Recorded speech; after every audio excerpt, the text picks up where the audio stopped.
feel like I married a stranger. And I'm scared. You got. I'm so scared. Scared go to church. I love my wife. But those tiny bodies. Oh. Those crushed fetuses. Oh, not the babies. Today I'm gonna show you guys the 5 scariest creepypasta stories known to man. And the thing that makes them so scary is how well they're told. Let's do this. I made a bot to read the top 100 stories on our NoSleep and then forced it to write its own. And this is what happened. I was a library experimentation. It all started when I was boozed and discussing accounts cases with Jack. Let's call Olivia, he grumbled. Olivia was a co-worker and he was riding her. The clown licked me and watched as we went away. He was riding her. What is that? He said, glancing at it. Yeah, what is that? God, that's my grandson, Huh? I explained. Blood exploded from somewhere specific. Blood? With a smile and a few flashlights, I tried to tell him about the 2 crazy guys upstairs. I began investigating outside, but Olivia morphed towards me. And before I could speak, Dr. Waffles grabbed my face and began to unravel it. Come on, I said. That was definitely not cool. I turned towards the floor as I thought about the weather, and then screeched. On the floor was a library. This seems completely scientific, he said, gesturing towards it. He smiled brightly and then flicked my heart monitor. This woman saw my grandson and screamed. Oh, shit. Olivia wept by the walls and she died with a look of nauseating desperation on her feet. Damn. 50,000 small wooden children appeared in the kitchen. Word? What is happening? Emily asked. Emily was my neighbor and she had come from the ceiling. I don't really have a life, I replied. She got pregnant and then looked around the room. I think it's an illustration of a gruesome scene in Alabama. In the middle of the night, I was surprised to find that our local radio station was still up and running. They were saying that everyone with a pig was gonna hurt very badly because the pigs were floating outside with a bioluminescent glow. Everything with a pig? I looked out the garage door and there were many megawatts of corpse pigs screaming epic threats at me. Damn. And the next thing I could see was a lot of sleepless ghost therapists involved in a car accident. This wasn't fine. I began to sprint toward the smell of rotting pumpkin when the clown prodded my ear and suddenly dropped his cigarette. Why are you using my radio? He grumbled. I love you, I said. Well, motherfucker, there was what? nothing more sentimental to do. What? Something absurdly troubling squeezed by her 17,006 children and I screamed. Damn, 17,000? It was finally over. Shit. 43 months later, I was halfway to the library when a large sycamore tree with bad sweaty nostrils shut off my path. Yep. I'm here to talk, the voice choked. Yeah? How much for? I demanded. I suppose it would take some years, the tree said. I didn't want to talk for that long, so I dove right in the door and entered a room. Eventually, I could recognize it was a library. Yep. But there was no escape. Homie is on Booger Sugar, Sherman Hemsley, Love Boat, Ashy Larry. I got tons of names for it. Several tentacle tongues smashed towards me in a mass. I tried to protest and tumble backwards, but there was nothing more I could do. The police arrived later and said something along the lines of, "What is happening?" Fearful and secretly enjoying it, I tried to shout to the library, but the library dismissed me. Experiencing death. I eventually died. Motherfucker, what? Really?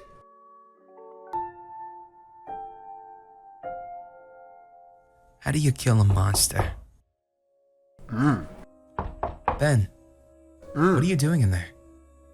I glanced up at the door briefly where my wife stood on the other side. I'll just be another minute. There was no point answering a question. You're taking a shit. She knew what I was doing, I'm sure. Beating his meat. And she didn't like it. They never do. But she just didn't understand. They never do. They don't understand. Because she wanted me to move on. Yep, they want you to use other stuff. My eyes then slid back down to my phone where they stayed glued to the screen for another 4 minutes. That's where you got to watch the porn the at. internet for months looking for the rest of the trial, but all I could find was a 6-minute segment that had been televised by a current affair. Pornhub costs money. I'd seen the video so many times and I knew every detail of every second. Because every time, it works every time. Yet still I watched. Yep. Because I still needed an answer. Yep, gotta get that answer. The camera was currently focused on the jury. They were all leaning forward and concentrating on the testimony of the forensic expert. The camera then slid over to the witness stand where Dr. Fellmore talked about the decomposition of Andrew's body and the state it had been in when a dog walker had discovered it the previous May. Fellmore then walked over to the overhead projector, tapped a stack of slides on the table to straighten them, and then peeled off the top and placed it onto the projector. A graphic photo of Andrew's naked body appeared on the screen and the entire courtroom gasped. A current affair had blurred out the photos, but I remembered what was on them. And they were right to be horrified. Yep, corn. Hearing an expert drone in a monotone manner about the graphic abuse of a 5-year-old was much different than seeing its effects firsthand. It's worse than I thought it was. EDP. Don't do it. The doctor explained the slides without emotion, pointing out the countless abrasions, bruises, and open fractures. He spoke about the ultimate manner of death, strangulation. Oh, good. And showed the court how the handprints on Andrew's neck matched perfectly with the defendant's. Then he turned the projector off and began to speak about the presumed time of death. The camera then pulled back at this point to show my family, just quietly crying in their seats.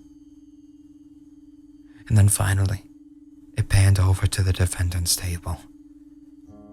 The boy sitting beside his lawyer looked downright bored.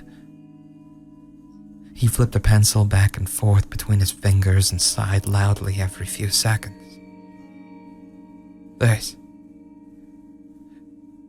This was the monster I wanted to kill. And he seemed to feel the camera was on him now because he suddenly turned, looked straight at the camera and just gave this smug, intelligent little smile, as if he wasn't afraid of the consequences, as if he believed it had all been worth it. Well, in the end, he was right. Oh, shit. The boy had been sentenced to be incarcerated until his majority and then another 7 years after that. But it was nothing. It was less than nothing. I looked over at the straight razor I had begged my wife to get me for my birthday. How do you kill a monster? This was the answer. It would be so easy. But could I bring myself to do it? That depends. My little brother deserved vengeance. Oh, you Even if it came 16 years later. Andrew had suffered horrors no human should endure. Yeah. Days of it. Yep, that nigga suffered. Oh, yeah. I looked back down at the tiny screen and watched the last few seconds of the video. I river danced on that bitch ass nigga. The boy suddenly sat up with rapt attention as some of the makeshift torture devices he created were brought out and placed upon a table near the jury. Made freshly squoze and OJ out of that nigga. My family was escorted from the courtroom, and a current affair had cut the video off there. But it didn't matter. I remember what happened next. You cut this nigga? The detective had held up each one of the devices for the jury to examine. and I'd rock back and forth in my seat, giddy with pride at my creations.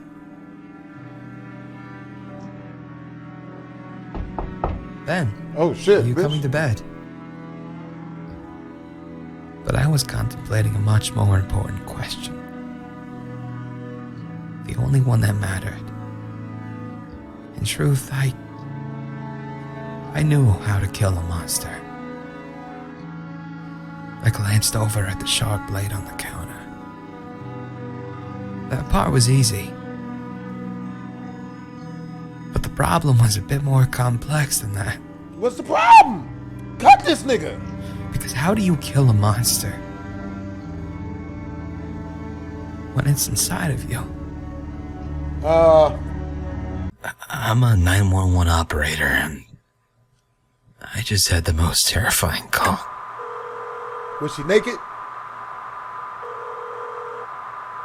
Please? 911, what is your emergency? Yeah, hi, this is gonna sound kind of strange, but there's a man stumbling around in circles in my front yard. Could you repeat that, sir? He looks sick or lost or drunk or something. I just woke up to get a glass of water and heard snow crunching outside, so I picked out. I'm looking at him right now. He's about 10 yards away from my window. That's when you get Something's your not gun. right. And, sir, what is your address? 1617 Quarry Lane in Pinellas Pass. All right, I'm sending a squad car your way, but that's quite a ways out. Are you alone in your house, sir? Yeah, I'm alone. And can you confirm for me that all your doors and windows are locked? And stay on the phone with me, please. Well, I know my front is definitely locked, but I'll go check the back door again real quick. You better be shooting. Better shoot something. By the way, I really appreciate this. I know this is kind of strange, but I really hope that... Sir? Are you still there? He's still in the front yard, but he's... What the fuck? He's upside down. Huh? Sir? What? Stay on with me. What's happening? He's staring right at me. But he's standing on his hands now? Oh, yeah, that's He's- not good. Perfectly still, just staring straight at me. He's doing a handstand but he's smiling at me and he's not moving. That's not really that weird. Maybe he's an He's- acrobatic. He's doing a handstand, sir? I don't know. He's facing me and he's standing on his hands and he's got this huge fucking smile on his face and he's perfectly still. These are so well done. What the fuck? Can you please send someone out here now? And fast? Sir, I need you to remain calm. I put out the call and the officer is on his way now. Best voice acting in all His of teeth YouTube, are so bro. huge. Man.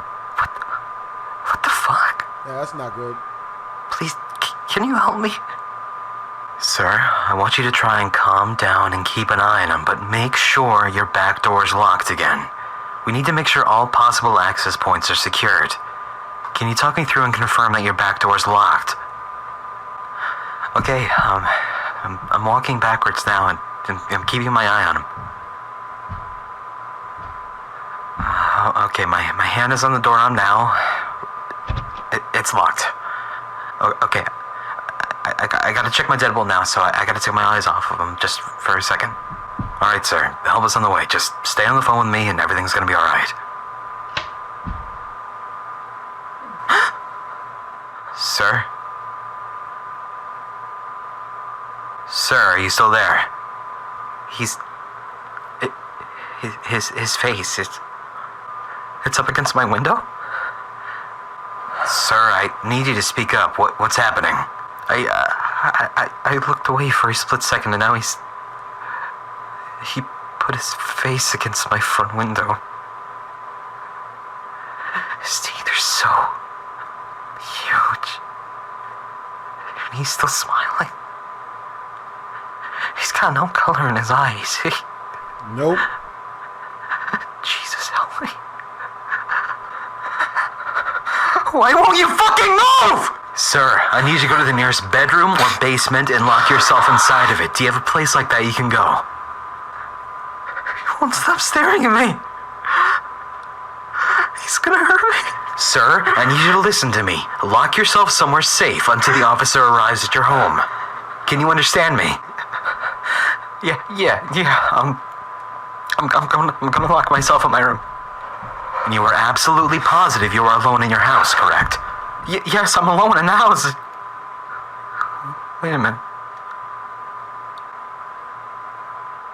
What up? He's moving. What? He's shaking his head. He's telling me no. He can hear us. He's telling me to move!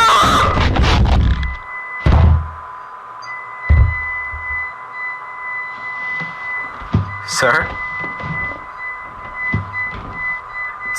Sir, are you still there? Sir, I heard a loud noise. Is everything alright? Sir?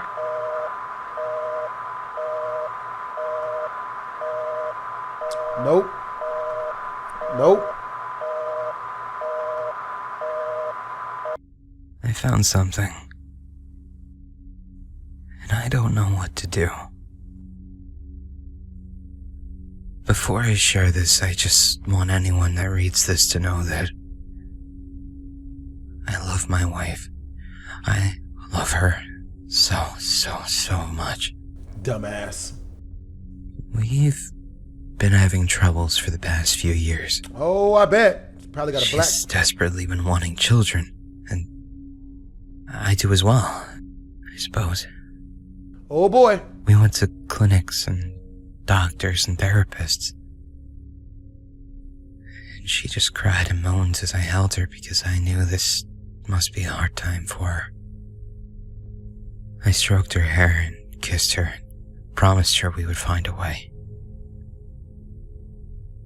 But then I found something.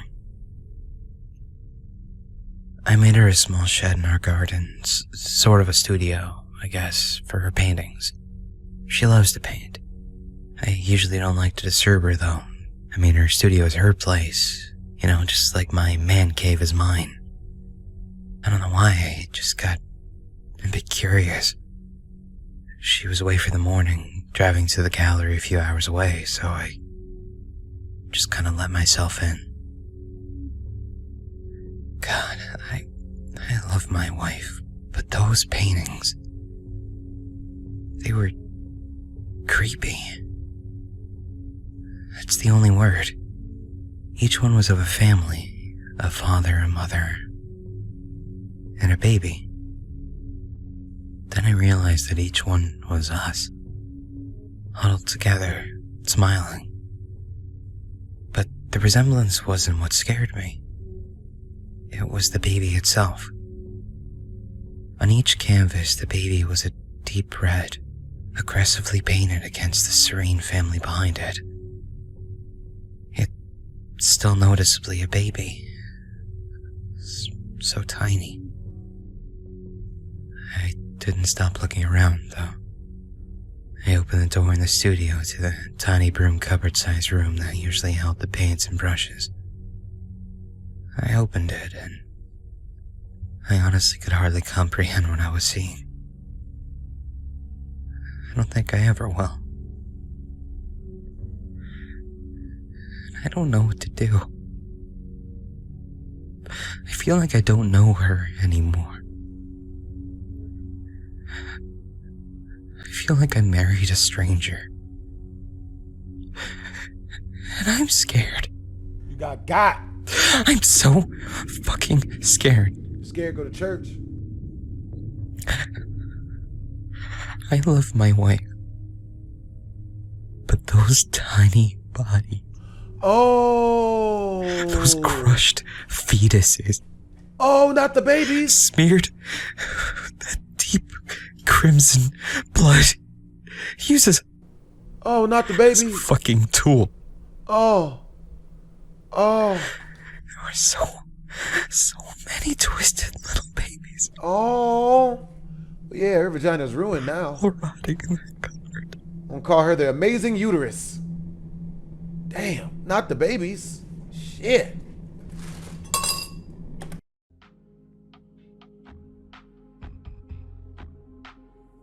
Click. Something had been bugging me all day. Something important. Something that I should remember. But I couldn't. The more I tried to remember it, the more it eluded me. Typically, if traffic allows, I would be at the station by 7, topping up my thermal before anyone in my squad even pulled into the lot. Dorothy would be the only one there, punching out from her overnight rotation as soon as I sat down at my desk. But traffic today was hell, so I got there at 7:15, and Dorothy looked at me with a smirk, as if about to comment on my uncharacteristic time of arrival. 7:30. I stared at the calendar. The 5th of March. Still couldn't put a finger on it. What was it about today? I searched my desk for clues, somewhere among the mountains of unorganized paperwork and general desktop clutter. My badge, picture of my wife, statements, court briefs. This is like a cop. Alright. I was supposed to be at the courthouse. How on earth did I forget? I checked the time. Shit. 7:45. I was gonna be late. But better late than never. I rushed out of the building and into my cruiser. It's a 20-minute drive. I made it 10. 10:15. Coffee was cold. I took a gulp anyway. Lucky guy was off the hook. Entrapment. What a fucking joke. His buddies aren't going to be as lucky, I assured myself. I walked to my cruiser and noticed cars on the road decelerating as they passed by. They always do. Except for that one guy in the black Camaro. He was going at least 15 over. Someone else will get him. I reached into my jacket for a piece of Nicorette. Nothing there. Click. I left them on the kitchen counter. Again. That'd be the second time this week. Rally smokes. I'll get one off him. 2 o'clock. Rally was still on patrol. I was tempted to radio him in just to pass me a butt. The craving made me agitated as hell. At 2:45, I was summoned to the captain's office about a death threat. A death threat made out to me. Apparently, not taking a bribe from a cartel was a death penalty. I declined his offer for time off, but agreed to stop overworking myself. 4:30. The station seemed quieter than usual today. Something seemed off. A weird vibe in the air. What's with John? Every time I caught him looking my way, he would shift away his glance. Was there something on my face? I ran a hand over my face to check. Click. I forgot to shave today. Fuck it. I was done in 30 minutes anyway. Couldn't wait for that hot shower. 5:20. Traffic was hell again. Raindrops drummed away at the roof of my car.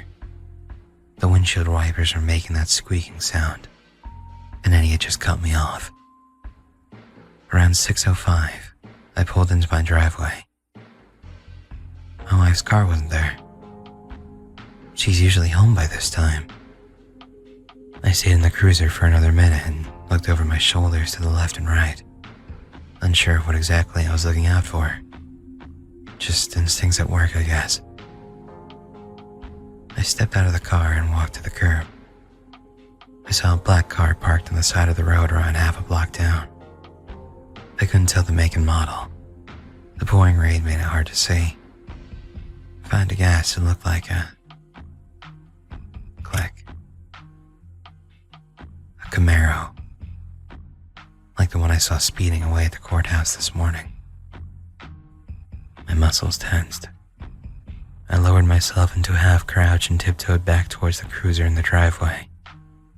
I ducked behind it and peeked over the entrance to my house. The blinds moved. Someone had been watching me from the inside.